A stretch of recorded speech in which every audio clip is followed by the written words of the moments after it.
Okay, so I have a quick little handgun grip tip or observation that I wanted to share with you guys. So for a long time, I've noticed that some people, some even higher level people, that whenever they grip a handgun, instead of, kind of lining up their fingers with on their primary hand with their support hand, they put their index finger on their support hand like out in front of the trigger guard and like hook it like this. And after thinking about it, like I don't think that makes sense mechanically. So break it down into two things.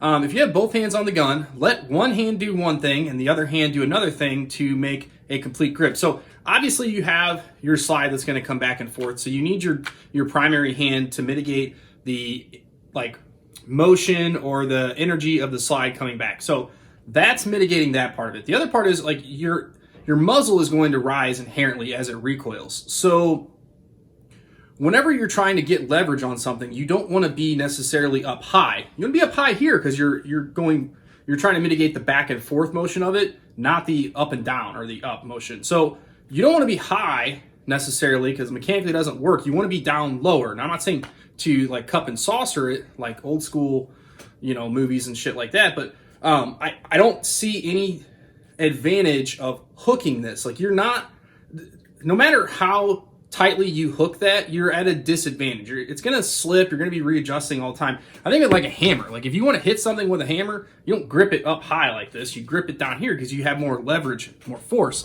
Same thing with like a wrench. You don't, like you have a cheater bar for a reason. It's longer because you can get more force to it, more leverage. So I would say get away from doing this weird, index finger from your support hand in front of the trigger guard thing, because up high like that is not helping you. If anything, you want to be down lower to get more leverage on the gun. So let your dominant hand absorb the recoil that goes back and forth, and let your support hand mitigate that muzzle rise.